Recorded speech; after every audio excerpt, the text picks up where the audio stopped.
Halo sahabatku yang terkasih dimanapun Anda berada, kembali lagi bersama saya John Sung, Jesus my Savior. Sahabatku yang terkasih, pada topik kali ini saya berbicara mengenai toleransi. Apa itu toleransi menurut Alkitab? Kalau kita baca di dalam Matius pasal 13 ayat 24 sampai 30, kita menemukan bahwa toleransi yang benar yang diajarkan oleh Tuhan itu dalam perumahan gandum dan lalang.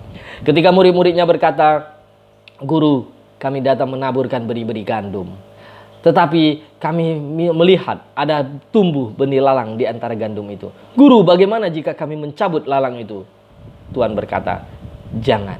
Pada saat kamu mencabut lalang itu, maka benih gandum itu juga akan tercabut. Biarkanlah mereka tumbuh bersama-sama, dan pada hari penuaian nanti, malaikat akan memisahkan yang mana gandum dan yang mana lalang." Nah, kita melihat di sini bahwa Tuhan memiliki sebuah kebijaksanaan dan sebuah keputusan mengenai toleransi. Kita menghargai perbedaan. Kita tidak boleh menutup rumah ibadah gereja lain atau agama lain hanya karena kita beda keyakinan, beda iman dengan mereka. Biarkan mereka beribadah sesuai dengan caranya. Biarkan mereka melakukan apapun yang diyakininya.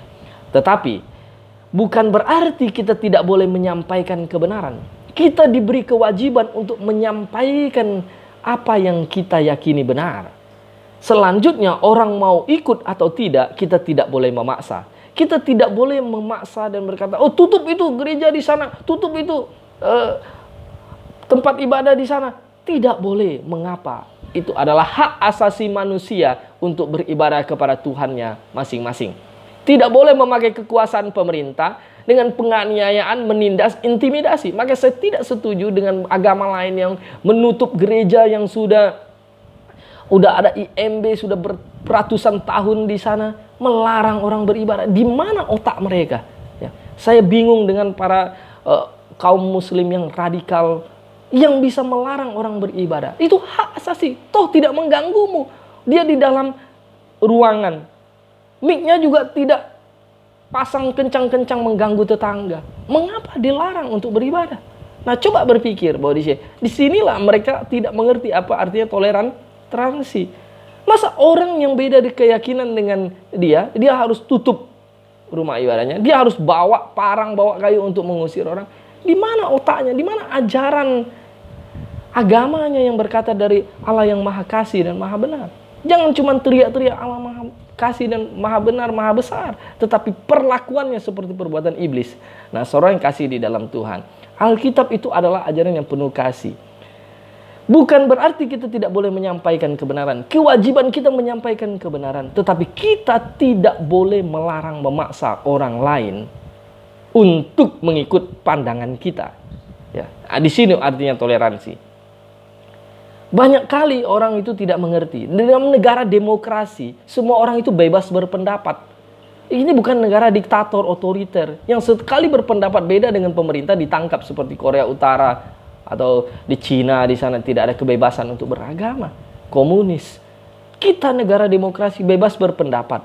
Apapun yang benar sampaikan. Nah, Tuhan mau di dalam umat Tuhan, di dalam kekristenan, semua orang itu menghargai beda pendapat. Itu hal yang biasa. Oleh sebab itu, pendapat itu diuji dengan argumentasi dasar Alkitab. Kalau tidak setuju, ya terserah kepada dirimu. Masing-masing bertanggung jawab kepada Tuhan.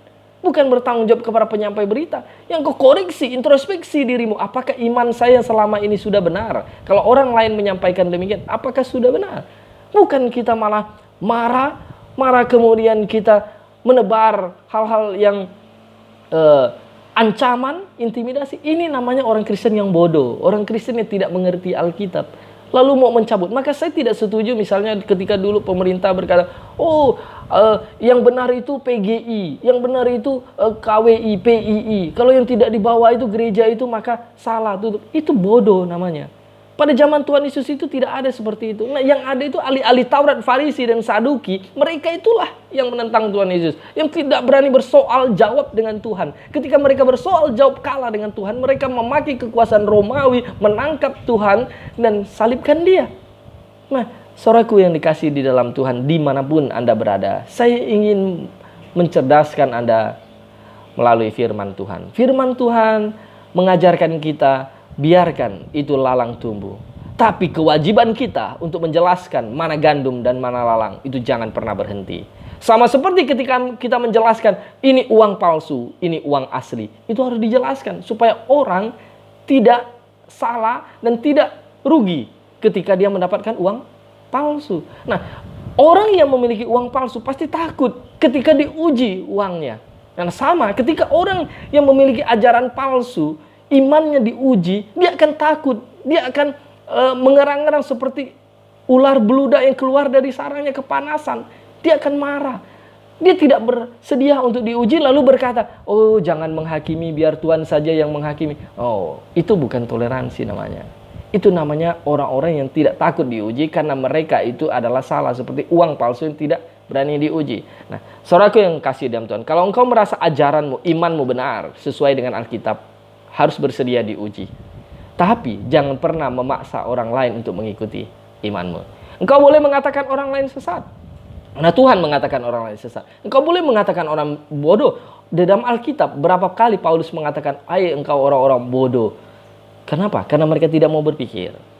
Sahabatku yang terkasih di dalam Tuhan, saya ingin kita menyampaikan prinsip kepercayaan kita. Tetapi kita bukan berarti memaksakan kepercayaan kita kepada orang lain. Seperti pada masa puasa misalnya, oh saya ini puasa, kamu jangan makan di depan saya. Itu hak dia. Dia mau makan di depanmu, itu hak dia. Dia tidak puasa kok. Hargai dia, masing-masing punya pendapatnya. Masa gara-gara engkau berpuasa semua toko harus ditutup? Nah, ini namanya otak-otak kadrun, kadal gurun yang tidak punya otak untuk berpikir. Memaksakan kepercayaan mereka untuk orang lain. Nah, inilah kesesatan. Sahabatku, saudaraku dimanapun Anda berada, kiranya Anda memahami apa arti toleransi di dalam Alkitab. Biarkan itu tumbuh gandum dan lalang. Tapi Anda berhak terus menaburkan gandum. Terus menaburkan gandum. Dan memberi penjelasan, ini lalang, ini gandum. Tapi Anda tidak berhak mencabut lalang. Biarkan mereka tumbuh. Pada saat Tuhan Yesus datang, Dia akan mencabutnya. Tuhan segera datang, Maranatha.